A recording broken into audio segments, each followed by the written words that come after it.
Hi friends, இப்போ நம்ம daily வந்து சமச்சீர் கல்வி புக்கில் இருக்கிற டாபிக்ஸ் கவர் பண்ணிகிட்ருக்கோம். ஸோ இப்போ வந்து வேகன்சிஸ்க்கான நோட்டிஃபிகேஷன் ரிலீஸ் பண்ணிட்டாங்க. ஸோ யாரெல்லாம் அப்ளை பண்ணணுமோ சீக்கிரம் அப்ளை பண்ணுங்கள். ஸோ 9351 வேகன்சிஸ் சொல்லியிருக்காங்க. ஸோ இது ஒரு கோல்டன் ஆப்பர்ச்சுனிட்டி, மிஸ் பண்ணாதீங்க. ஸோ இப்போ நம்ம என்ன பார்க்க போகிறோம் அப்படின்னா டாபிக், அதாவது வந்து சிலபஸ் மார்க்கில் அதே சிலபஸ் தான் இருக்குது. ஸோ குரூப் 4 எக்ஸாமினேஷன் இதுதான் வந்து சிலபஸ். நீங்கள் யாரெல்லாம் டவுன்லோட் பண்ணணுமோ ஆன்லைன்லேருந்து டவுன்லோட் பண்ணிக்கோங்க. அப்படி இல்லை அப்படின்னா நான் டிஸ்கிரிப்ஷனில் லிங்க் போடுறேன், இதுலேருந்து சிலபஸ் டவுன்லோட் பண்ணிக்கோங்க. ஓகேவா?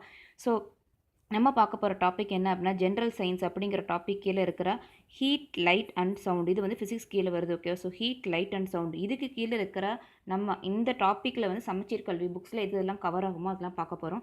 ஸோ இப்போ நான் ஃபஸ்ட்டு எடுத்துக்கிட்டது என்னன்னா நைன்த்து சயின்ஸில் தேர்டு டேர்மில் இருக்கிற 7th லெசன்.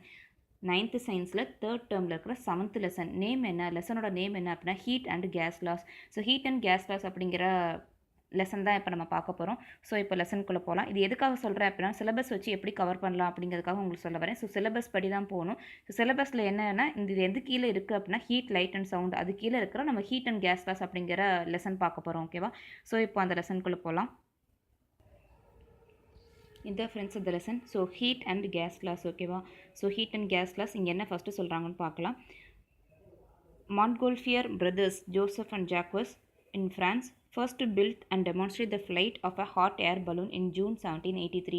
ஸோ 1783 ஃப்ரான்ஸில் 2 பேர் யார் அப்படின்னா அவங்கள மான்ட்கோல்ஃபியர் பிரதர்ஸ் அப்படின்னு சொல்கிறாங்க. ஸோ அவங்க வந்து 2 பேர் பிரதர்ஸ். அவங்களோட பேர் என்ன அப்படின்னா ஜோசப் அண்ட் ஜாக்வஸ். இவங்க 2 பேர் சேர்ந்து ஃபஸ்ட்டாக வந்து ஒரு ஹாட் ஏர் பலூன் வந்து கன்ஸ்ட்ரக்ட் பண்ணி அதில் வந்து ஃப்ளைட் பண்ணாங்க. ஃப்ளைட்னா அதில் பறந்தது ஃபஸ்ட்டு இவங்க தான். ஓகேவா? So first hot air balloon build பண்ணது யார் அப்படின்னா Montgolfier brothers, Joseph and Jacques. எங்கன்னா ஃப்ரான்ஸில். So within the months after they demonstrated the first manned flight where 2 passengers floated freely in a hot air balloon. So இவங்க வந்து கண்டுபிடிச்சி அந்த hot air balloon கண்டுபிடிச்சி கொஞ்ச நாளுக்கு அப்புறம் மேன்டு ஃப்ளைட், அதாவது மனுஷங்களை வச்சு பறக்கிறது வந்து ஃபஸ்ட்டு இது பண்ணி பார்த்தாங்க, அதை ட்ரை பண்ணி டெமான்ஸ்ட்ரேட் பண்ணி பார்த்தாங்க. ஓகேவா? ஸோ நெக்ஸ்ட் யார் என்ன பண்ணாங்க அப்படின்னு பார்க்கலாம். ஸோ இந்த மான்ட்கோல்ஃபியர் பிரதர்ஸ், அதாவது ஜாக்வஸ், அதாவது மேலே பார்த்தோம்ல ஜாக்வஸ் அண்ட் ஜோசப், இவங்க ட்ரை பண்ணதுக்கப்புறம் பண்ணது யார் அப்படின்னா ராபர்ட் பிரதர்ஸ் அப்படின்னு ஒருத்தவங்க இருக்காங்க. ஓகே, ராபர்ட் பிரதர்ஸ் வந்து என்ன பண்ணுறாங்க அப்படின்னா அவங்க தான் world's first hydrogen filled balloon வந்து லான்ச் பண்ணுறாங்க. ஓகேவா? ஸோ யார்? Robert brothers. ஃபஸ்ட்டு பண்ணுறது வந்து மான்ட்கோல்ஃபியர் பிரதர்ஸ். அவங்க 2 பேர் நேம் என்னென்னா ஜோசப் அண்ட் ஜாக்வஸ். அதுக்கு அடுத்தபடியே ராபர்ட் பிரதர்ஸ் பண்ணுறாங்க. ஓகேவா? ஸோ ராபர்ட் பிரதர்ஸ் என்ன பண்ணுறாங்க அப்படின்னா world's first hydrogen filled balloon. So hot air balloon கண்டுபிடிச்சது மான்ட்கோல்ஃபியர் பிரதர்ஸ். அதே வந்து ஹைட்ரஜன் ஃபில்டு பலூனை கண்டுபிடிச்சது யார் அப்படின்னா பில்ட் பண்ணது யார் அப்படின்னா ராபர்ட் பிரதர்ஸ். ஓகேவா? ஸோ இவங்க வந்து டெஸ்ட் பண்ணி பார்த்தாங்க. எங்கே டெஸ்ட் பண்ணி பார்த்தாங்க அப்படின்னா ஈஃபில் டவர் இப்போ இருக்குல்ல, அங்கேருந்து டெஸ்ட் பண்ணி பார்த்தாங்க. எதை? Hydrogen filled balloon. ஓகேவா? ஸோ ஃபஸ்ட்டு வந்து ஹாட் ஏர் பலூன், அதுக்கப்புறம் ஹைட்ரஜன் ஃபில்டு பலூன். ஓகேவா? ஸோ ஹாட் ஏர் பலூன் யார் அப்படின்னா அவங்க வந்து மான்ட்கோல்ஃபியர் பிரதர்ஸ். அதே வந்து ஹைட்ரஜன் ஃபில்டு பலூன் யார் அப்படின்னா ராபர்ட் பிரதர்ஸ். ஸோ நெக்ஸ்ட் பார்க்கலாம். அடுத்து இப்போது இந்த மாதிரி கண்டுபிடிச்ச பலூன் ஆனது வந்து அவ்வளோவா கண்ட்ரோல் இல்லாமல் இருந்துச்சு. எங்கெல்லாம் காற்றடிக்குதோ அந்த காற்றடிக்க டைரக்ஷனில் போய் கண்ட்ரோல் இல்லாமல் கீழே விழுக ஆரம்பிச்சிச்சு. ஸோ அதனால் நிறைய பேர் காயெல்லாம் கூட பட்டுச்சு அப்படின்னு சொல்கிறாங்க. So the flights were uncontrolled and went wherever the winds took them. எங்கெல்லாம் வந்து காற்று போச்சோ அங்கே வந்து போய் அவங்க விழுந்துட்டாங்க அப்படின்னு சொல்கிறாங்க. ஸோ நெக்ஸ்ட் பாயிண்ட் என்ன அப்படின்னு சொல்கிறாங்கன்னா 1852 Henry கிஃபர்ட் attached a small steam powered engine and a huge propeller and a flew for 17 miles at a top speed of 5 miles per hour. So 1852 1852 Henry Giffard அப்படிங்கிற ஒரு பர்சன் வந்து என்ன பண்ணாருன்னா ஒரு சின்ன ஸ்மால் ஸ்டீம் பவர்டு இன்ஜினை fix பண்ணார். So இந்த பலூன் வந்து கண்டுபிடிச்சிட்டோம். அந்த பலூனில் வந்து சின்ன steam powered engine. So steam powered இன்ஜினா அந்த ஆவி, ஸ்டீம்னா என்ன ஆவி, அந்த ஆவினால் ஒர்க் ஆகிற இன்ஜின், ஸ்டீம் பவர்டு இன்ஜின். ஓகேவா? அண்ட் ஹியூஜ் ப்ரொப்பலரும் ஃபிக்ஸ் பண்ணார். அண்ட் ஃப்ளூ அபவுட் எவ்வளோ தூரம் வந்து ட்ராவல் பண்ணார் அப்படின்னா கிட்டத்தட்ட 17 மைல் வந்து ட்ராவல் பண்ணார். ஸோ அப்படி 17 மைல் ட்ராவல் பண்ணும்போது அதோட ஸ்பீடு என்னவா இருந்துச்சுன்னா 5 miles per hour தான் ஸ்பீடு. ஓகேவா? ஸோ 1 மணி நேரத்துக்கு 5 மைல் ட்ராவல் பண்ணார், கிட்டத்தட்ட 17 மைல் ட்ராவல் பண்ணார் அப்படின்னு சொல்கிறாங்க. ஸோ ஸ்பீடு வந்து 5 miles per hour, total distance என்ன 17 miles. ஓகேவா? So 1898 Albert Santos Dumont. அடுத்தபடியாக இப்போ 3 இது பார்த்துருக்கோம். ஓகேவா? ஸோ அடுத்து 4வது ஒருத்தர் ஆல்பர்ட் சாண்டோஸ் டுமோண்ட். அவர் வந்து என்ன பண்ணுறாருன்னா ஃப்ளூ எ கேசலின் பவர்ட் ஏர்ஷிப். அவர் வந்து ஒரு கேசலின் பவர்டு ஏர்ஷிப் வந்து பில்ட் பண்ணார். ஓகேவா? ஸோ அடுத்து 1900 Ferdinand ஜெப்லின் evolved a balloon structure made of rigid aluminum. ஒரு அலுமினியமால் செஞ்ச ஒரு பலூன் ஸ்ட்ரக்சரை வந்து பில்ட் பண்ணுறாரு. ஓகேவா? அதில் என்னெல்லாம் வைக்கிறாருன்னா wooden strips and that had a engine for propulsion. So அதில் வந்து ப்ரொபல்ஷன் இன்ஜின் வைக்கிறாரு. And used rudders and elevator flaps for ஸ்டீரிங்காக ஒரு மிஷின் செட் பண்ணுறாரு. And carried passengers in gondola suspended under that balloon ஓகேவா. ஸோ அந்த இந்த மாதிரி ஒரு பெரிய பலூனை பில்ட் பண்ணி அது வந்து மேட் ஆஃப் ரிஜிட் அலுமினியம் ஓகேவா. ஸோ அதில் உட்டன் ஸ்ட்ரிப்ஸ் வைக்கிறாரு, அப்புறம் இன்ஜின், ரட்டர்ஸ், எலிவேட்டர் இதெல்லாம் வந்து வச்சுட்டு அப்புறம் பேசஞ்சரை அதை ஏற்றிட்டு போனார் அப்படின்னு சொல்கிறாங்க ஓகேவா. ஸோ இது வந்து 1900 நடக்குது. So this was used during the first world war for military purpose. So இந்த மாதிரி இவர் பில்ட் பண்ண அந்த 1900 அவர் பில்ட் பண்ண பலூனை வந்து ஃபர்ஸ்ட் வேர்ல்டு வார் அப்போ யூஸ் பண்ணிக்கிட்டாங்க அப்படின்னு சொல்கிறாங்க மிலிட்ரி பர்பஸ்க்காக ஓகேவா. ஸோ நெக்ஸ்ட் என்ன சொல்கிறாங்க அப்படின்னா, one of the pioneers of the manned balloon flights Jacques Charles studied that closely and articulated the law that governed the behavior of volume and temperature of the gases. என்னடா இது சம்மந்தமே இல்லையே, heat and case லாஸ்னு topic கொடுத்துட்டு ஏதோ balloon இத்தனை நேரமும் balloon பற்றி மட்டும் பேசிகிட்டு இருக்காங்களே, டாப்பிக்கே என்ன புரியல அப்படின்னு நினச்சிட்டு இருக்கீங்களா. ஸோ இதே என்ன சொல்ல வராங்க அப்படின்னா, ஸோ இவர் வந்து என்னடா இது பலூன் எப்படி பறக்குது அப்படிங்கிறத பற்றி இவர் வந்து ஆராய்ச்சி பண்ண ஆரம்பிச்சார். யாருன்னா ஜாக்வஸ் சார்லஸ் ஓகேவா. இவர் வந்து என்ன படித்தார், ஸோ அப்படி பலூனை பற்றி வந்து ஆராய்ச்சி பண்ணும் போது தான் இவருக்கு வந்து எதை பற்றி தெரிய வந்துச்சு அப்படின்னா, behaviour of volume and temperature of gases பற்றி தெரிய வந்துச்சு ஓகேவா. ஸோ அதை வச்சு தான் வந்து ஒரு லாவை டிரைவ் பண்ணுறாரு. ஸோ அதுக்கப்புறம் தான் வந்து லெசனே சொல்கிறாங்க, இது ஒரு இன்ட்ரடக்ஷன் மாதிரி கொடுக்குறாங்க ஓகேவா. ஸோ ஃபஸ்ட் இது வரைக்கும் 5 பேரை பற்றி சொல்லியிருக்காங்க. ஸோ மாண்ட்கல்ஃபியர் பிரதர்ஸ் ஓகேவா. ஸோ மாண்ட்கல்ஃபியர் பிரதர்ஸ் வந்து யாருன்னா ஜோசப் அண்ட் ஜாக்வஸ், அவங்க வந்து first hot air balloon build பண்ணுறாங்க. அடுத்து வந்து யாருன்னா ராபர்ட் பிரதர்ஸ், அவங்க வந்து ஹைட்ரஜன் ஏர் பலூன் ஓகேவா, ஹைட்ரஜன் ஃபில்டு பலூன் ஓகேவா. ஸோ நெக்ஸ்ட்டு யார் அப்படின்னு பார்த்தோன்னா ஹென்ரி கிஃபர்ட், இவர் வந்து ஒரு small steam powered engine build பண்ணுறாரு. இவர் வந்து 17 மைல் போகிறாரு, 5 மைல் 1 மணி நேரத்துக்கு அப்படிங்கிற ஸ்பீடில் போகிறாரு. அடுத்து வந்து இது வரைக்கும் 3 பேர் பார்த்துருக்கோம். அடுத்து 4வது யாருன்னா ஆல்பர்ட் சாண்டோஸ் டுமோட், இவர் 1898 இவர் வந்து ஒரு கேசலின் பவர்டு ஏர்ஷிப்பை பில்ட் பண்ணி போகிறார் ஓகேவா. ஸோ அடுத்து 1900 ஃபெட்ரினாட் ஜெப்லின், இவர் தான் வந்து அந்த அலுமினியம் அந்த பலூன் பில்ட் பண்ணி அதை பேசஞ்சர்ஸ் வந்து ஏற்றிட்டு போகிறாரு. இது வந்து ஃபர்ஸ்ட் வேர்ல்டு வாரில் போய் யூஸ் பண்ணிக்காங்கன்னு சொல்கிறாங்க. ஸோ 5 பேர் சொல்கிறாங்க, 5 பேர் என்னென்ன பண்ணாங்க. ஸோ எதுலேருந்து எது வரைக்கும் சொல்கிறாங்கன்னா 1783 1900 வரைக்கும் நடந்தது சொல்லிட்டாங்க ஓகே. அதுக்கப்புறம் தான் இப்போ நம்ம இருக்கிற பேராஷூட்டு, இந்த ஏரோப்ளைன் அதெல்லாம் அதுக்கப்புறம் வந்து தான். ஏரோப்ளைன் வந்து பில்ட் பண்ணது ஏன்னா Wright brothers okay. So aeroplane first time இந்த ஃப்ளையிங் வந்து யார் அப்படின்னு எப்படி ஃப்ளை பண்ணலாம் அப்படிங்கிற அந்த தியரியை வந்து கண்டுபிடிச்சது ஏன்னா ரைட் பிரதர்ஸ். இது வந்து நம்ம இங்கிலீஷில் கூட வரும் ஓகேவா. ஸோ நெக்ஸ்ட்டு என்ன அப்படின்னு பார்க்கலாம். Heat and gas laws. First இங்கே என்ன சொல்கிறாங்க அப்படின்னா, நமக்கு வந்து 3 ஸ்டேட்ஸ் ஆஃப் மேட்டர் இருக்குன்னு தெரியும். என்னென்னா சாலிட், லிக்விட் அண்ட் கேஸஸ் ஓகேவா. ஸோ சாலிட், லிக்விட், கேஸஸ் இது வந்து சின்ன வயசுலேயே படிச்சிருப்போம், அவ்வளோ இம்பார்ட்டன்ட் இல்லை. ஸோ இங்கே என்ன சொல்ல வராங்க அப்படின்னா, you have learned about the Fahrenheit and centigrade scales of temperature. So ஃபாரன்ஹீட்டும் சென்டிகிரேட்டை பற்றி நம்ம அதுவும் வந்து ஒரு ஸ்கேல் ஆஃப் டெம்பரேச்சர். சில பேர் வந்து டெம்பரேச்சரோட அளவுகோல் அப்படின்னு சொல்லலாம். அதாவது டெம்பரேச்சர்னா தமிழ் என்ன சொல்லணும்னு தெரில. ஸோ டெம்பரேச்சரோட அளவுகோல், அதாவது வந்து ஸ்கேல்ஸ் ஆஃப் டெம்பரேச்சர் அப்படின்னா டெம்பரேச்சரோட அளவுகோல் அதுதான் என்ன அப்படின்னா ஃபாரன்ஹீட் அண்ட் சென்டிகிரேட் ஓகேவா. டிகிரி செல்சியஸ்னு போடுவோம், அதுதான் சென்டிகிரேட். ஃபாரன்ஹீட்னு போடுறது கேபிட்டல் எஃப்னு போடுவோம் ஓகேவா. ஸோ அதுதான் வந்து சென்டிகிரேட் அண்ட் ஃபாரன்ஹீட். அதுக்கப்புறம் என்ன சொல்கிறாங்க அப்படின்னா, besides all these you have learned about the effects of heat on solids, liquids and gases. நம்ம வந்து ஹீட்டோட எஃபெக்ட் வந்து எப்படி இருக்குது அப்படிங்கிறத பற்றி ஆல்ரெடி படிச்சிருக்கோம். சாலிட் மேலே எப்படி இருக்கும் ஹீட்டோட எஃபெக்ட், லிக்விடில் எப்படி இருக்கும், கேஸில் எப்படி இருக்கும் அப்படிங்கிறத பற்றி நிறைய படிச்சிருக்கோம். ஸோ இங்கே லாஸ்ட்டு ஹைலைட் பண்ணதை பாருங்கள். we shall now study about the absolute scale of temperature also known as Kelvin scale. இப்போ வந்து நம்ம என்ன பற்றி படிக்க போகிறோம் அப்படின்னா கெல்வின் ஸ்கேல். அதாவது கெல்வின் ஸ்கேலுங்கிறது என்ன, absolute scale of temperature. So டெம்பரேச்சரை பற்றி கரெக்டாக வந்து கணிக்கிறதுக்கு யூஸ் பண்ணுறது எதுன்னு அப்படின்னா கெல்வின் ஸ்கேல் அப்படின்னு சொல்கிறாங்க ஓகே. ஸோ இப்போ தான் டாப்பிக்கில் போகிறோம். ஹீட்னா என்ன அப்படிங்கிறத பற்றி பார்க்க போகிறோம் ஓகேவா. Heat is a form of energy transfer between 2 systems or between a system and its surroundings due to temperature difference between them ஓகேவா. ஸோ இது வந்து என்னென்னா டெஃபினிஷன். ஹீட்டுங்கிறது என்னென்னா ஒரு ஃபார்ம் ஆஃப் எனர்ஜி, அது ஒரு டைப் ஆஃப் எனர்ஜினா தமிழ் என்ன சொல்ல, ஆற்றல் ஓகேவா. ஸோ எனர்ஜி ட்ரான்ஸ்ஃபர், ஆற்றல் வந்து ஒரு இடத்துலேருந்து ஒரு இடத்துக்கு மாறி போகுது, எனர்ஜி ட்ரான்ஸ்ஃபர் பிட்வீன் 2 systems, 2 சிஸ்டம்க்கு நடுவில் வந்து எனர்ஜி ட்ரான்ஸ்ஃபர் ஆகுது ஓகேவா. Or between a system and its surroundings, இல்லைனா ஒரு சிஸ்டமுக்கும் அதோட சரௌண்டிங்ஸ்க்கும். இதோட பெஸ்ட் எக்ஸாம்பிள் என்னங்கிறத நான் சொல்கிறேன் இருங்க. ஸோ இது எப்படி சொல்லலாம் அப்படின்னா, heat is a form of energy transfer between 2 systems. இப்போ 2 சிஸ்டம் எடுத்துக்கோங்க, சிஸ்டம் 1 சிஸ்டம் 2 2 எடுத்துக்கோங்க ஓகேவா. இது வந்து சிஸ்டம் 1, இது வந்து சிஸ்டம் 2 ஓகேவா. So or between a system and its surroundings, ஒரு சிஸ்டமுக்கும் அதோட சரௌண்டிங்க்கும் இருக்கிற ஹீட் ட்ரான்ஸ்ஃபர். இப்போ சிஸ்டம் ஒரு பெரிய சிஸ்டம் இதுதான் இருக்குது, ஒரே ஒரு சிஸ்டம், அதோட சரௌண்டிங் இப்போ ஒரு பெரிய பாக்ஸ் போட்டுக்கோங்க, அதோட surrounding. Due to the temperature difference between them. எதனால வந்து அந்த ஹீட் ட்ரான்ஸ்ஃபர் நடக்குது அப்படின்னா டெம்பரேச்சர் டிஃப்ரென்ஸ் இருக்கனால. இப்போ அந்த டூ சிஸ்டம்ஸ் இப்படி சொல்லியிருக்காங்க. இதுக்கு என்ன எக்ஸாம்பிள் எடுத்துக்கலாம் அப்படின்னா நம்ம வந்து ஒரு அடுப்பில் ஒரு பாத்திரம் வைக்கிறோம். ஸோ பாத்திரம் வச்சோன்னா அந்த பாத்திரத்தில் தண்ணி ஊற்றுறோம். ஓகேவா? ஸோ ஃபஸ்ட்டு என்ன ஆகும் அப்படின்னா அந்த பாத்திரம் ஃபஸ்ட்டு ஹீட் ஆகும். அப்போது இந்த ரெண்டு சிஸ்டம்ங்கிறது இப்போ ஒரே இந்த சிஸ்டம் ஒன்றுங்கிறது வந்து பாத்திரம்னு வச்சுக்கோங்க. சிஸ்டம் டூங்கிறது வந்து அந்த அதில் ஊற்றின தண்ணின்னு வச்சுக்கோங்க. ஓகேவா? ஸோ அப்போ என்ன சொல்கிறாங்கன்னா ரெண்டு சிஸ்டம் கண்டில் ஹீட் ட்ரான்ஸ்ஃபர் ஆகுது. ஸோ ஃபஸ்ட்டு வந்து அடுப்பில் வச்ச உடனே தண்ணி ஹீட் ஆகாது. ஃபஸ்ட்டு பாத்திரம் தான் ஹீட் ஆகும். பாத்திரம் ஹீட் ஆகி அதுக்கப்புறம் தான் வந்து தண்ணி கொஞ்சம் கொஞ்சமாக சூடாக ஆரம்பிக்கும். அதுக்கப்புறம் தான் அந்த டெம்பரேச்சர் வந்து ரைஸ் ஆகும். ஓகேவா? ஸோ அதான் சொல்கிறாங்க ஹீட்டுங்கிறது என்னென்னா ஒரு எனர்ஜி ட்ரான்ஸ்ஃபர். ஸோ ஃபஸ்ட்டு வந்து எனர்ஜி வந்து எங்கே அந்த ஹீட் எனர்ஜி வந்து எங்கே ட்ரான்ஸ்ஃபர் ஆச்சுன்னா ஃபஸ்ட் அந்த பாத்திரத்துக்கு ட்ரான்ஸ்ஃபர் ஆச்சு. அதுக்கப்புறம் தான் அந்த தண்ணிக்குள்ளே ட்ரான்ஸ்ஃபர் ஆச்சு. அதான் வந்து ரெண்டு சிஸ்டம் நடுவில் இருக்கிற ஹீட் எனர்ஜி ட்ரான்ஸ்ஃபர்னு சொல்கிறாங்க. ஓகேவா? அதுவே அடுத்த பாயிண்ட் என்ன சொல்கிறாங்க between system and its surroundings அப்படின்னு சொல்கிறாங்க. ஸோ இந்த சிஸ்டம் இது வந்து சிஸ்டம் கன்சிடர் பண்ணிக்கோங்க. ஸோ இப்போ ஒரு ரூம் இருக்குது. அந்த ரூம் வந்து ஃபுல்லாகவே க்ளோஸ்டாக இருக்குது. அந்த ரூமில் வந்து ஒரு விறகு எரிக்கிறாங்கன்னு வச்சுக்கோங்க. ஸோ விறகு எரிக்கும் போது அந்த சிஸ்டம் இதுதான் வந்து அந்த சிஸ்டம்னு வச்சுக்கோங்க. இங்கே தான் விறகு எரிக்கிறாங்கன்னு வச்சுக்கோங்க. இப்போ சுற்றி இருக்குது அந்த ரூம். இப்போ அந்த ஹீட் ஆனது என்ன ஆகும் அப்படின்னா அந்த விறகுலேருந்து ப்ரொடியூஸ் ஆகிற ஹீட் வந்து எல்லா இடத்துலையுமே வந்து ட்ரான்ஸ்ஃபர் ஆகும். சுற்றி எல்லா சரௌண்டிங்லையும் ட்ரான்ஸ்ஃபர் ஆகும். ஓகேவா? ஸோ அதான் இங்கே சொல்ல வராங்க பிட்வீன் டூ சிஸ்டம்ஸுங்கிறது அந்த பாத்திரம் தண்ணி and between the system and its surroundings. So system and surroundings அப்படின்னு சொன்னதுக்கு என்ன எக்ஸாம்பிளா அந்த ரூமில் எரியிற அந்த விறகு அடுப்பு. ஓகேவா? ஸோ இதுதான் சொல்ல வராங்க we represent the heat transfer by the simple Q. So இந்த மாதிரி வந்து ஒரு சிஸ்டம்க்கும் ஆகிற ஹீட் ட்ரான்ஸ்ஃபர் அதுதான் எனர்ஜி ட்ரான்ஸ்ஃபர். அதே மாதிரி ஒரு சிஸ்டம்க்கும் அதோட சரௌண்டிங்க்கு இருக்கிற எனர்ஜி ட்ரான்ஸ்ஃபர் இதை தான் வந்து ஹீட் அப்படின்னு சொல்கிறாங்க. ஸோ இந்த எக்ஸாம்பிள் வந்து ரெண்டு டைப்பாக வந்து எக்ஸ்பிளைன் பண்ணுறாங்க. கீழே அது என்னங்கிறத பார்க்கலாம்.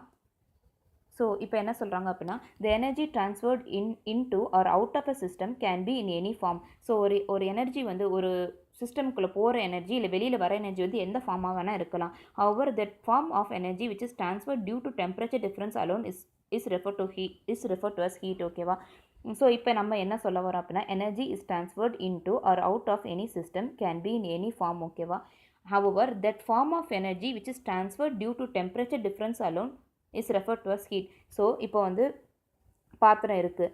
ஸோ இந்த பாத்திரம் இருக்குன்னா நம்ம அதை வந்து எரிய வைக்கிறோம். ஓகேவா? ஸோ இப்போ எரிய வைக்கிறோம் அப்படின்னா இங்கே வந்து வாட்டர் இருக்குது. So the energy transferred into or out of a system. இப்போ வந்து இந்த இன்டு அப்படிங்கிற சிஸ்டம்க்கு நான் ஃபஸ்ட்டு எக்ஸாம்பிள் சொல்கிறேன். ஸோ இது வந்து ஃபஸ்ட்டு ஹீட் ஆகுது. இந்த பாத்திரம் தான் ஃபஸ்ட்டு ஹீட் ஆகும். ஸோ அப்போ எனர்ஜி வந்து ட்ரான்ஸ்ஃபர் ஆகுது. வெளியிலேருந்து உள்ளே ட்ரான்ஸ்ஃபர் ஆகுது. ஓகேவா? அதான் இன்டூனா உள்ளே போகிறது. Into or out of a system can be in any form. இது வந்து எந்த ஃபார்மாக வேணால் இருக்கலாம். However the form of energy which is transfer due to temperature difference. இது எதனாலங்க இந்த ஹீட் ஆகும்போது இங்கே வெளியில் இருக்கிற அந்த ஹீட் ஃபஸ்ட்டு வந்து பாத்திரம் சூடாகிடுது. அதுக்கப்புறம் தான் அந்த தண்ணி சூடாகுதுன்னு சொன்னேன். எதனால் வந்து ஃபஸ்ட்டு பாத்திரம் சூடாகிட்டு அதுக்கப்புறம் தண்ணி சூடாகுதுன்னா டெம்பரேச்சர் டிஃப்ரென்ஸ். உள்ளே இருக்கிற தண்ணியானது ஃபஸ்ட்டு கூலிங்காக இருக்கும். ஆனால் வெளியில் இருக்கிற பாத்திரமானது முதலே வந்து ஹீட் ஆகிடும். ஸோ அப்போ ஹீட்டான பாத்திரத்துலேருந்து கோல்டான வாட்டருக்கு வந்து ஹீட்டு ட்ரான்ஸ்ஃபர் ஆகும். ஓகேவா? இதுதான் என்னென்னு சொல்கிறாங்கன்னா டெம்பரேச்சர் டிஃப்ரென்ஸ் சொல்கிறாங்க. ஸோ ஒன்ஸ் அகெயின் சொல்கிறேன். ஸோ ஃபஸ்ட்டு பாத்திரம் இருக்குது. ஸோ ஃபஸ்ட் ஹீட் பண்ணுறோம். பாத்திரம் ஃபஸ்ட்டு சூடாகிடும். அதுக்கப்புறம் அந்த ஹீட்டானது உள்ளே இருக்கிற அந்த கோல்டான வாட்டருக்கு ட்ரான்ஸ்ஃபர் ஆகுது. இதான் வந்து அந்த டெம்பரேச்சர் டிஃப்ரென்ஸ் இருக்குது அப்படின்னு சொல்கிறாங்க. ஸோ டெம்பரேச்சர் டிஃப்ரென்ஸ் இருக்கிறனால தான் வந்து அந்த ஹீட் ட்ரான்ஸ்ஃபர் ஆகுது அப்படின்னு சொல்கிறாங்க. இது வந்து ஃபஸ்ட்டு எக்ஸாம்பிளுக்கு சொன்னது, அதாவது இன்டூ அப்படிங்கிறதுக்காக சொன்ன எக்ஸாம்பிள். ஓகே? ஸோ அடுத்து அவுட் ஆஃப் அ சிஸ்டம் அப்படிங்கிறதுக்கான எக்ஸாம்பிள் பார்க்கலாம். So out of a system அப்படிங்கிறதுக்கு நான் மேலே சொன்ன எக்ஸாம்பிள் தான். Firstly the energy transferred into or out of a system can be in any form. ஓகேவா? So out of a system அப்படிங்கிறதுக்கு நம்ம ஆல்ரெடி சொன்ன எக்ஸாம்பிள். இப்போ விறகு இருக்குது, ஒரு ரூம் இருக்குது. அந்த ரூமில் வந்து நம்ம எரிச்சிட்ருக்கோம் அப்படின்னு வச்சுக்கோங்க. ஸோ இப்போ அந்த விறகு எரிக்கும் போது என்ன ஆகும்னா இங்கே சுற்றி வந்து கோல்டு டெம்பரேச்சர் இருக்கும். அதாவது இந்த இடத்துல அந்த பாக்ஸ் இந்த இடத்துல ஃபில் ஆகிருக்குல்ல, இந்த பாக்ஸ் இந்த இடத்துல வந்து என்னென்னா கோல்டர் டெம்பரேச்சர் இருக்கும். ஆனால் இந்த இடத்துல வந்து விறகு எரியிற இடத்துல வந்து ஹாட்டர் டெம்பரேச்சர் இருக்கும். ஸோ இதுதான் அவுட் ஆஃப் த சிஸ்டம்க்கு எக்ஸாம்பிள். ஸோ அதாவது வெளியில் போகுது. ஓகேவா? அது வந்து வெளியிலேருந்து உள்ளே வந்துச்சு. இது உள்ளேருந்து வெளியில் போகுது. அவுட் ஆஃப் த சிஸ்டம் போகுது, வெளியில் வருது. ஸோ இங்கே வந்து ஹாட்டாக இருக்கும். இந்த ஏரியா மட்டும் ஹாட்டாக இருக்கும். சுற்றி இருக்கிற ஏரியா வந்து கோல்டாக இருக்கும். ஸோ அப்போ என்ன ஆகும்? ஹீட் வந்து ட்ரான்ஸ்ஃபர் ஆகும். உள்ளேருந்து வெளியில், அதாவது வெளியில் போகும். அதாவது அவுட் ஆஃப் த சிஸ்டம். இதுக்கான எக்ஸாம்பிள் இது சொல்கிறேன். ஓகேவா? Out of a system can be in any form transfer due to temperature difference. இங்கேயும் டெம்பரேச்சர் டிஃப்ரென்ஸ்னால தான். ஏன்னா வந்து உள்ளே மட்டும், அதாவது விறகு இருக்கிற இடத்துல மட்டும் ஹாட்டாக இருக்கும், சுற்றி இருக்கிறது கோல்டாக இருக்கும். அப்போ என்ன ஆகும்? அங்கே இருக்கிற ஹீட் வந்து சுற்றி எல்லா இடத்துலையும் போய் ட்ரான்ஸ்ஃபர் ஆகும். அதான் சொல்கிறாங்க எனர்ஜி ட்ரான்ஸ்ஃபர். ஓகேவா? ஸோ இதுதான் அந்த இன்டூ அண்ட் அவுட் ஆஃப் அப்படிங்கிறதுக்கான எக்ஸ்ப்ளனேஷன் இதுதான் ஓகேவா. ஸோ நெக்ஸ்ட் பாயிண்ட் பார்க்கலாம். ஸோ இது வந்து ஃபஸ்ட்டு தியரி சொல்கிறாங்க ஓகேவா. ஸோ நெக்ஸ்ட் தியரி என்ன சொல்கிறாங்க அப்படின்னா, secondly heat is a moving energy. It means that the term heat is used only to indicate energy that is transferred. Once heat transfer that takes place in or out of a system is completed, it is no longer referred to as heat அப்படிங்கிறாங்க. So என்ன அப்படின்னா, ஒரு தடவை heat transfer ஆகிடுச்சு அப்படின்னா அதுக்கப்புறம் வந்து heat அப்படின்னு கூப்பிட மாட்டாங்க. இப்போ பாத்திரம் இருக்குது, பாத்திரத்தில் வந்து நம்ம சூடு பண்ணுறோம், சூடு பண்ணதுக்கப்புறம் அந்த தண்ணி சூடாகிடுச்சு, அதுக்கப்புறம் ஆஃப் பண்ணதுக்கப்புறம் அது ஹீட் எனர்ஜி அப்படின்னு சொல்லுவோமா? இல்லை, அது சூடாக இருக்குது ஓகேவா, அதுக்கு எனர்ஜியாக கன்வெர்ட் ஆகிடுச்சு, அப்போ ஏதோ ஒரு வேலை அப்படிங்கிறது இங்கே நடந்திருக்கு அப்படின்னு சொல்கிறாங்க. ஸோ இது வந்து அமௌண்ட் ஆஃப் ஒர்க் டன் அப்படின்னு சொல்கிறாங்க ஓகேவா. ஸோ இங்கே என்ன சொல்கிறாங்க அப்படிங்கிறத பார்க்கலாம். The reason for this is that energy can be in any form and energy and work are interconvertible. So எனர்ஜியும் ஒர்க்கும் இன்டர்கன்வெர்ட்டபிள்னு சொல்கிறாங்க. ஸோ நம்ம ஒரு எனர்ஜி கொடுத்தோம், அது வந்து ஒரு வேலையாக மாறி இருக்குது. So energy and work are இன்டர்கன்வெர்ட்டபிள்னு சொல்கிறாங்க okay. So energy and work are interconvertible இதான் சொல்ல வராங்க. The energy can be in any form and energy and work are interconvertible. So energy வந்து ஒர்க்காக மாறி இருக்குன்னு சொல்கிறாங்க. ஸோ இன்டர்கன்வெர்ட்டபிள்னா எனர்ஜி ஒர்க்காகவும் மாறும், ஒர்க் எனர்ஜியாகவும் மாறும் அப்படின்னு அர்த்தம் ஓகேவா. ஸோ லாஸ்ட் பாயிண்ட் என்ன சொல்ல வராங்கன்னா, alternatively work can be done on an object. So இந்த இது பாருங்கள், for example heat can be transferred into your body and the energy in the body can be extracted as a work as energy in any form ஓகேவா. So இதுக்கு ஒரு நல்ல example என்னன்னு சொல்கிறேன்னா, so first வந்து என்ன சொல்கிறாங்கன்னா, for example heat can be transferred into your bodyன்னு சொல்கிறாங்க. ஸோ இப்போ நம்ம வந்து அடுப்பில் பாத்திரம் வைக்கிறோம், ஸோ வந்து ஹீட் பண்ணுறோம் ஓகேவா. ஸோ வந்து இட்லி கொப்பரைன்னு வச்சுக்கோங்க, இட்லி கொப்பரையை வந்து நம்ம மூடி வச்சுருக்கோம். ஸோ இட்லி கொப்பரம் வைக்கிறோம், இங்கே தண்ணி இருக்கும் ஓகேவா. ஸோ ஃபஸ்ட்டு வந்து என்ன சொல்கிறாங்கன்னா, heat can be transferred into your body அந்த எனர்ஜி இந்த body can be extra as a work or as a energy in any form ஓகேவா. So work can be done on an object and it will result in increase in the temperature.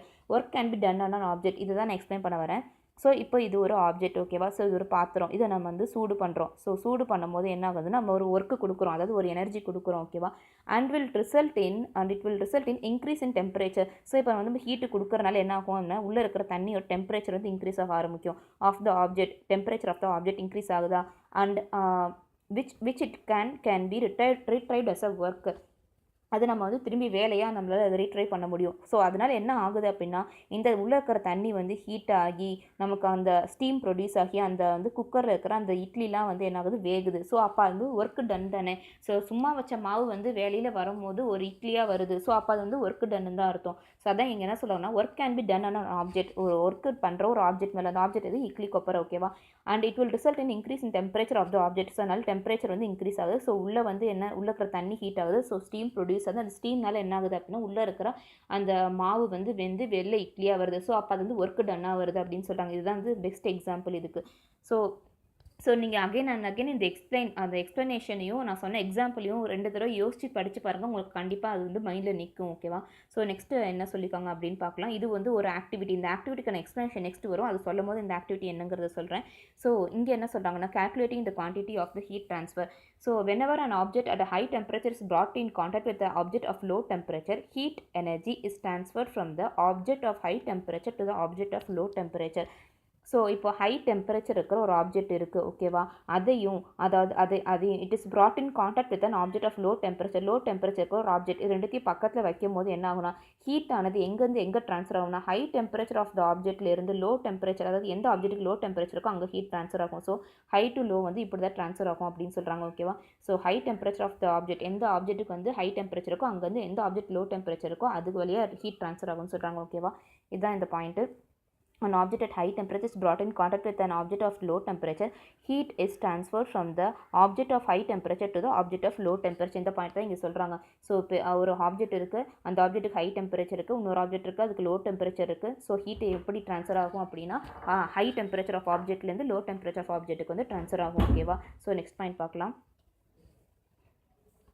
In general, the addition of heat energy results in the increase of temperature of the object at the low temperature. So அதை விடுங்க. So இந்த highlight பண்ண பாயிண்ட்டை பாருங்கள். The transfer of heat energy would continue to take place till both the objects attain the same temperature. So இப்போ என்ன பார்த்தோம், ஒரு ஹை டெம்பரேச்சர் ஆப்ஜெக்ட் இருக்குது, லோ டெம்பரேச்சர் ஆப்ஜெக்ட் இருக்குது. ஹீட் வந்து ஹைலேருந்து லோ டெம்பரேச்சர் ஆஃப் த ஆப்ஜெக்ட்டுக்கு வந்து ட்ரான்ஸ்ஃபர் ஆகிட்டே இருக்குன்னு பார்த்தோமா. So high temperature low temperature ஓகேவா. ஸோ இந்த மாதிரி எப்போ வரைக்கும் ட்ரான்ஸ்ஃபர் ஆகிட்டேவா இருக்கும், இல்லை அப்படி இல்லை, ஒரு பர்டிகுலர் ஒரு இடம் வந்தோடனே அது வந்து நின்று போய்டும் அந்த ட்ரான்ஸ்ஃபர் ஆகிற ஹீட் ஓகே. எப்போ நிற்கும் அப்படின்னா, இப்போ நம்ம வந்து ஒரு எக்ஸாம்பிள் எடுத்துக்கலாம்.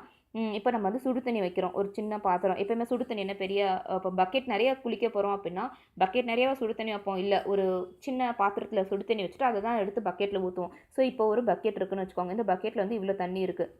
ஆனால் நான் வைக்கிற சுடு தண்ணி இவ்வளோ வைக்கிறேன், இந்த சுடு தண்ணி இந்த பாத்திரம் நிறையா வைக்கிறேன் அப்படின்னா ஸோ இந்த சுடு தண்ணி வந்து ஃபுல்லுமே வந்து ஹீட் ஆகிருக்கும். ஓகேவா? ஸோ ஹீட் ஆனதுக்கப்புறம் இது வந்து ரொம்ப ஹை டெம்பரேச்சரில் இருக்கும், இது வந்து ரொம்ப லோ டெம்பரேச்சரில் இருக்கும். ஓகேவா? ஸோ லோ டெம்பரேச்சர் இருக்கும், ஹை டெம்பரேச்சர். அந்த சுடு தண்ணி எடுத்து நான் இதில் ஊற்றுறேன். ஸோ ஊற்றுனதுக்கப்புறம் என்ன ஆகும் அப்படின்னா இது சுட சுட இருக்கும், இது வந்து லோ டெம்பரேச்சரில் இருக்கும். ஊற்றி ஒரு 2 நிமிஷத்துக்கு அப்புறம் என்ன ஆகும்னா இந்த பக்கெட் ஃபுல்லாச்சுன்னு வச்சுக்கோங்க. ஸோ மொத்தமே என்ன ஆகும், ஒரே டெம்பரேச்சருக்கு வந்துடும். ஸோ அந்த ஒரே டெம்பரேச்சரானது ரொம்ப ஹீட்டாகவும் இருக்காது, அதை நான் ஊற்றின பாத்திரத்தில் இருக்கிற அளவுக்கு ஹீட்டாகவும் இருக்காது, ஆல்ரெடி இந்த பக்கெட் இருந்த அளவுக்கு லோ டெம்பரேச்சராகவும் இருக்காது. ஸோ மிதமான ஒரு சூடுக்கு வந்துடும் அந்த தண்ணி. ஓகேவா? ஸோ அதான் சொல்கிறாங்க, இந்த transfer of the heat energy will continue. எது வரைக்கும் இந்த மாதிரி ட்ரான்ஸ்ஃபர், அப்போ இந்த ஹீட் எனர்ஜி தான் இதுக்கு ட்ரான்ஸ்ஃபர் ஆயிருக்கு. ஓகேவா? ஸோ அதில் இருக்கிற அந்த ஸ்டோரான ஹீட் எனர்ஜி தான் வந்து இதுக்கு அந்த பக்கெட்டில் இருக்கிற அந்த கோல்டு வாட்டருக்கு ட்ரான்ஸ்ஃபர் ஆயிருக்கு. இந்த transfer of the heat energy will continue to take place till both the objects attain that same temperature. அப்போது அந்த கோல்டு வாட்டரும் ஹாட் வாட்டரும் ஒரே டெம்பரேச்சர் அட்டைன் பண்ணுற அளவுக்கு அந்த ட்ரான்ஸ்ஃபர் ஆகி ஒரு sustainable amount of temperature attain பண்ணதுக்கப்புறம் அந்த எனர்ஜி ட்ரான்ஸ்ஃபர் வந்து நின்றுடும் அப்படின்னு சொல்கிறாங்க. ஓகேவா?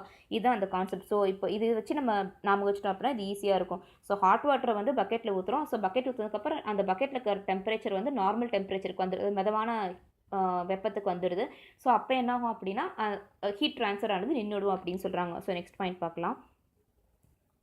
கிரேட்டர் குவான்டிட்டி ஆஃப் வாட்டர் இந்த பீக்கர். ஸோ இப்போ வந்து அந்த எக்ஸாம்பிள் அந்த ஆக்டிவிட்டி பற்றி சொல்கிறாங்க. ஸோ இந்த ஆக்டிவிட்டியில் என்ன சொல்கிற வராங்க அப்படின்னா ஒரு 3 பீக்கர் எடுத்துக்க சொல்கிறாங்க. ஓகேவா? ஸோ 3 பீக்கரும் வந்து கிட்டத்தட்ட 50 கிராம் ஆஃப் வாட்டர் 3 பீக்கர்லையுமே எடுத்துக்க சொன்னாங்க. அதாவது 3 பீக்கர் இருக்குது, அந்த 3 பீக்கரில் ஒரு பீக்கரில் 50 கிராம் ஆஃப் வாட்டர், அடுத்த பீக்கரில் 75 கிராம் ஆஃப் வாட்டர், அடுத்த பீக்கரில் 100 கிராம் ஆஃப் வாட்டர் எடுத்துக்க சொல்கிறாங்க.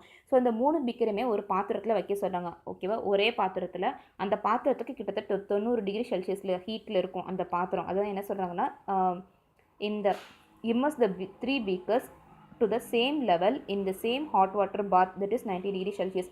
90 degree Celsius இருக்கிற பாத்திரத்தில் போய் வைக்க சொல்கிறாங்க. ஓகேவா? ஸோ வச்சதுக்கப்புறம் அதோட டெம்பரேச்சர் ரைஸ் ஆகும்ல. ஸோ 3 பீக்கர் இருக்கா, அந்த 3 பீக்கரையும் நம்ம அந்த பாத்தில் வச்சுட்டோம், அதாவது ஹாட் வாட்டர் பாத்தில் வச்சுட்டோம். வச்சதுக்கப்புறம் அதோட டெம்பரேச்சர் நோட் பண்ண சொல்கிறாங்க. அந்த 3 பீக்கரோட டெம்பரேச்சர் நோட் பண்ண சொல்கிறாங்க. 10 டிகிரி செல்சியஸ் வந்து இன்க்ரீஸ் ஆகும்போது அதோட டைமிங் என்ன அப்படிங்கிறது நோட் பண்ணிக்கோங்க அப்படின்னு சொல்கிறாங்க. ஓகேவா? ஸோ அப்போ வந்து எது வரைக்கும் அந்த மாதிரி வந்து இன்க்ரீஸ் ஆகணும் அப்படின்னா கிட்டத்தட்ட 60 டிகிரி செல்சியஸ் வரைக்கும் அந்த பீக்கரில் இருக்கிற டெம்பரேச்சர் இன்க்ரீஸ் ஆகிற வரைக்கும் நம்ம வந்து 10 டிகிரி செல்சியஸ்க்காக நம்ம வந்து டைம் நோட் பண்ணிட்டே வரணும் அப்படின்னு சொல்கிறாங்க. ஸோ இங்கே என்ன சொல்கிறாங்க அப்படிங்கிறத பார்க்கலாம். அதாவது அடுத்த point, the greater the quantity of water in the beaker, the greater the time taken to reach 60 degree. So இப்போ 3 குவான்டிட்டி எடுத்துக்கிட்டோமா, ஒன்று வந்து 50, ஒன்று 50, ஒன்று 75, ஒன்று 100 கிராம்ஸ்னு எடுத்துக்கிட்டோம். ஓகேவா? ஸோ 3 குவான்டிட்டி இருந்துச்சு. ஸோ 3 குவான்டிட்டியில் எது வந்து ஃபஸ்ட்டாக வந்து 60 டிகிரி ரீச் பண்ணியிருக்கோம் அப்படின்னா, இப்போது ஃபார் எக்ஸாம்பிள் 50, 75, 100. ஓகேவா? ஸோ இது 50, இது 75, இது 100. ஸோ இப்போ வந்து 3 குவான்டிட்டி இருக்குது. இந்த 3 குவான்டிட்டியுமே வந்து நம்ம ஒரு பெரிய பாத்தில் படித்தோமா. ஸோ இந்த பாத்தில் வச்சோன்னே இது வந்து ஹாட் வாட்டர் பாத், இது வந்து 90 டிகிரி செல்சியஸில் இருக்குது. ஸோ இந்த 3த்துலேயுமே வந்து நம்ம வந்து 60 டிகிரி செல்சியஸ் வர வரைக்கும் விட்டு வச்சுருக்கோம். ஸோ 60 டிகிரி செல்சியஸ் வந்து எது ஃபஸ்ட்டு அட்டைன் பண்ணும் அப்படின்னா அந்த 50 கிராம் பீக்கர் இருக்கிற அந்த ஃபஸ்ட்டு வாட்டர் இருக்கிற அந்த பீக்கர் தான் வந்து ஃபஸ்ட்டு 60 டிகிரி செல்சியஸ் அட்டைன் பண்ணும். ஓகேவா? ஸோ 60 டிகிரி செல்சியஸை வந்து ஃபஸ்ட்டு அட்டைன் பண்ணுறது கம்மியாக எந்த பீக்கரில் வாட்டர் இருக்கோ அந்த பீக்கர் தான் ஃபஸ்ட்டு அட்டைன் பண்ணும். ஸோ லாஸ்ட்டாக தான் இந்த 100 கிராம் இருக்கிற அந்த வாட்டர் இருக்கிற பீக்கர் வந்து லாஸ்ட்டாக தான் 60 டிகிரி செல்சியஸை அட்டைன் பண்ணும். ஏன் அப்படின்னா ஸோ வந்து இதுதான் அடுத்து ஏன் அப்படிங்கிறது தான் நம்ம சொல்ல போகிறாங்க. ஸோ ஃபஸ்ட்டு வந்து எதை அட்டைன் பண்ணும் அப்படின்னா கம்மியாக தண்ணி இருக்குல்ல அந்த பீக்கர் தான் 60 டிகிரி செல்சியஸை அட்டைன் பண்ணும். ஸோ அதிகமாக தண்ணி இருக்கிறதா லாஸ்ட்டாக வந்து 60 டிகிரி செல்சியஸை டெம்பரேச்சர் அட்டைன் பண்ணும். ஏன் அப்படின்னா குவான்டிட்டியை பொறுத்து மாறுது அப்படின்னு சொல்கிறாங்க. ஸோ குவான்டிட்டியில் ஹீட்டு Q தான் heat. Q is directly proportional to mass. ஓகேவா? மாஸ் தான் இது. 100 கிராம் அப்படின்னு எடுத்துக்கிட்டாலும் அதுதான் வந்து மாஸ். ஓகேவா? ஸோ 50 கிராம்னு எடுத்துக்கிட்டதும் மாஸ் தான். ஸோ ஹீட்டு வந்து எதை பொறுத்து இருக்கும் அப்படின்னா மாஸை பொறுத்து இருக்கும். இதுக்கு நம்ம ஒரு பெஸ்ட் எக்ஸாம்பிள் எடுத்துக்கலாம். இப்போ நம்ம ஒரு சின்ன டம்ளர் எடுத்துக்கிறோன்னு வச்சுக்கோங்க. ஒரு சின்ன டம்ளர் எடுத்துக்கிறோம். இந்த சின்ன டம்ளரை வந்து சூடு பண்ணுறோம், ஒரு பாத்திரம், அதாவது ஒரு அடுப்பில் வச்சு சூடு பண்ணுறோம். அதே ஒரு பெரிய பாத்திரம் எடுத்துக்கிறோம், அந்த பெரிய பாத்திரத்துலையும் அதே மாதிரி அடுப்பில் வச்சு சூடு பண்ணுறோம். ஸோ இப்போ வந்து எதுங்க ஃபஸ்ட்டு வந்து ஹீட் ஆகும், 100 டிகிரி செல்சியஸ் வர வரைக்கும் நம்ம ஹீட் பண்ணுறோம். ஸோ ஸோ இது ஃபஸ்ட்டு 100 டிகிரி செல்சியஸ் அட்டைன் பண்ணுமா, இல்லை இது ஃபஸ்ட்டு அட்டைன் பண்ணுமா, இது தாங்க ஃபஸ்ட்டு அட்டைன் பண்ணும். இந்த டம்ளரில் இருக்கிற அந்த தண்ணி தான் வந்து ஃபஸ்ட்டு அட்டைன் பண்ணும். ஏன்னா இதோட அமௌண்ட் ஆஃப் வாட்டர் வந்து கம்மி. ஸோ ஓகேவா, ஸோ எது வந்து கம்மியாக இருக்கோ அதுதான் ஃபஸ்ட்டு வந்து ஹீட் ஆகும் அப்படின்னு சொல்கிறாங்க. ஓகேவா, ஸோ இது வந்து அமௌண்ட் ஆஃப் வாட்டர் வந்து கம்மி, இது அமௌண்ட் ஆஃப் வாட்டர் வந்து அதிகம். ஸோ இதனால் இது ஹீட் ஆகிறதுக்கு ரொம்ப டைம் எடுத்துக்கும். ஓகேவா, இந்த பெரிய பாத்திரத்தில் வச்சது ரொம்ப ஹீட் ஆகிறதுக்கு டைம் எடுத்துக்கும். ஸோ சின்ன டம்ளரில் வச்சது சீக்கிரமாக ஹீட் ஆகிடும். ஓகேவா, ஸோ நெக்ஸ்ட் பாயிண்ட் பார்க்கலாம். அதுதான் வந்து அந்த ரிலேஷன்ஷிப் தான் இங்கே சொல்லியிருக்காங்க. Q is directly proportional to M. ஓகேவா, so the quantity of the heat transferred Q is proportional to the mass of the substance. Mக்கு வந்து ப்ரொபோஷனலாக இருக்குன்னு சொல்கிறாங்க. So Q is directly proportional to M. So இதுக்கான relation அதாவது என்ன சொல்ல வராங்க அப்படிங்கிறது, rice in temperature is proportional to the time. So வந்து டெம்பரேச்சர் வந்து எது பொறுத்து ரைஸ் ஆகும் அப்படின்னா எவ்வளோ நேரம் நம்ம சூடு பண்ணுறோமோ அதை பொறுத்து தான் ரைஸ் ஆகும் அப்படின்னு சொல்கிறாங்க. இன்னொரு பாயிண்ட் என்ன சொல்கிறாங்கன்னா, ஸோ இப்போ நம்ம வந்து இன்னொன்று என்ன எடுத்துக்கலாம் அப்படின்னா, நம்ம அடுப்பு இருக்குது, அடுப்பில் வந்து 2 பாத்திரம் 2 சட்டி வைக்கிறோம்னு வச்சுக்கோங்க. ஒரு அடுப்பில் வந்து சிம்மில் வைக்கிறோம், ஸோ சிம்மில் வைக்கிறோம், ஒன்று ஆனில் வைக்கிறோம், ஹை டெம்பரேச்சர் ஃப்ளேமை வந்து கூட்டி வைக்கிறோம். ஸோ இது வந்து ஃபஸ்ட்டு ஆகுமா இல்லை இது ஃபஸ்ட்டு ஆகுமா, இது தாங்க ஃபஸ்ட்டு ஆகும்.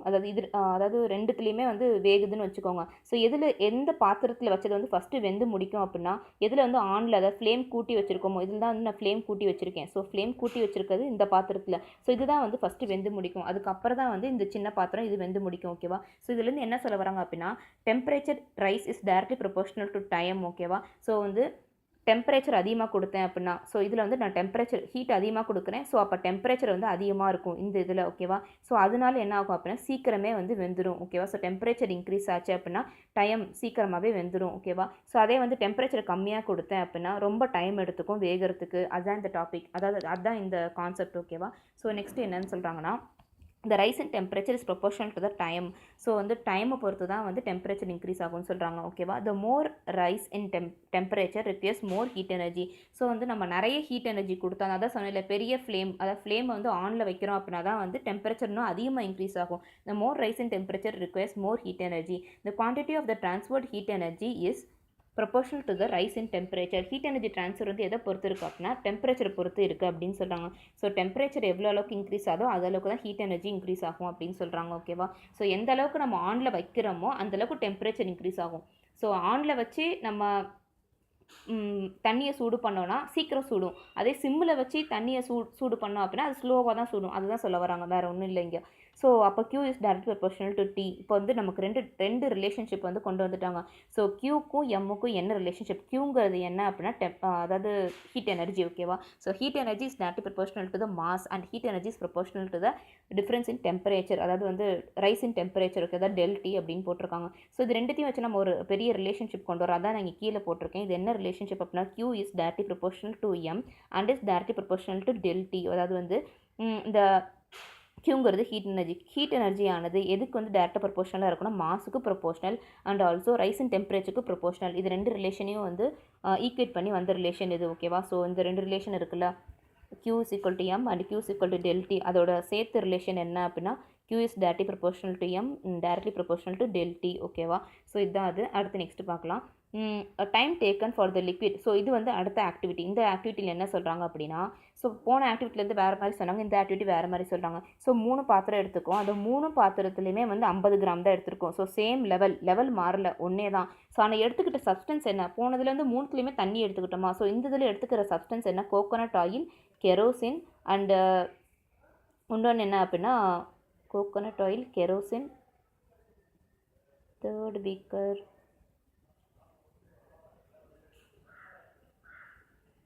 வாட்டர். ஓகேவா, ஸோ மூணுத்துலேயுமே வந்து வாட்டர், மூணுத்துலேயுமே வந்து வேறு எடுத்துக்கிறோம். ஸோ ஒரு இதில் கோகோனட் ஆயில், இன்னொன்று இதில் கெரோசின், இன்னொன்று இதில் வந்து வாட்டர். ஸோ மூணுத்துலேயுமே வேறு எடுத்துக்கிறோம். ஓகேவா, ஸோ ஆனால் எடுத்துக்கிட்ட அமௌண்ட் என்னவோ சேம் தான், 3மே 50 கிராம் தான். இப்போ வந்து ஹீட் பண்ணுறோம், அதே மாதிரி அப்சர்வ் பண்ணுறோம்.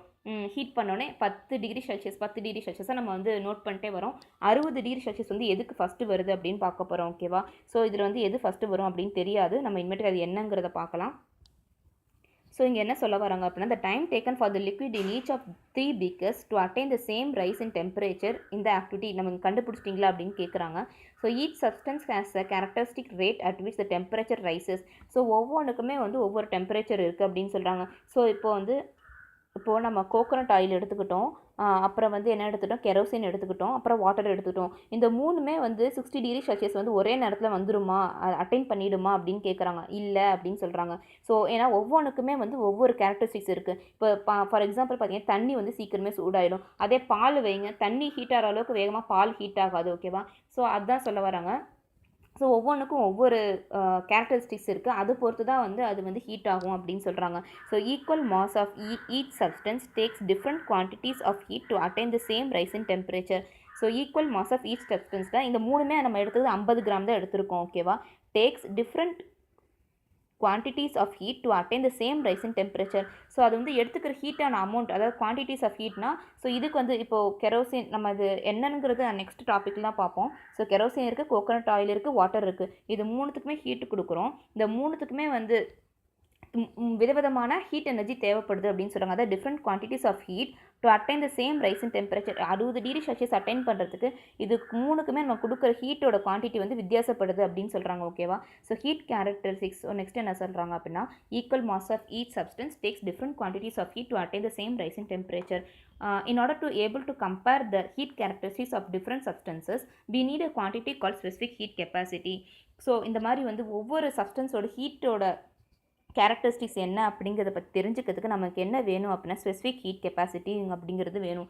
ஸோ ஒவ்வொரு ஆப்ஜெக்ட்டுக்கும் வந்து ஸ்பெசிஃபிக் ஹீட் கெப்பாசிட்டி மாறும். ஸோ வாட்டரோட ஸ்பெசிஃபிக் ஹீட் கெப்பாசிட்டி வேறு, அதே மாதிரி கெரோசினோட ஸ்பெசிஃபிக் ஹீட் கெப்பாசிட்டி வேறு. ஸ்பெசிஃபிக் ஹீட் கெப்பாசிட்டினா அதால் எந்த அளவுக்கு வந்து வெப்பத்தை வந்து தாக்கு பிடிக்க முடியுது அப்படிங்கிறத ஸ்பெசிஃபிக் ஹீட் கெப்பாசிட்டி. ஓகேவா? ஸோ ஸ்பெசிஃபிக் ஹீட் கெப்பாசிட்டி அப்படிங்கிறது என்னன்னு, அதோட எக்ஸ்ப்ளனேஷன் என்ன அப்படிங்கிறது நம்ம வந்து நெக்ஸ்ட் வீடியோவில் பார்க்கலாம். ஸோ வீடியோ பிடிச்சா லைக் பண்ணுங்கள், ஏதாவது சொல்லணும் அப்படின்னா கமெண்ட் பண்ணுங்கள். ஸோ சேனலை சப்ஸ்கிரைப் பண்ணுங்கள். ஸோ டெய்லி அப்டேட் தெரிஞ்சுக்கோங்க. மறக்காமல் பெல் பட்டன் அனுப்புங்க. Thank you friends.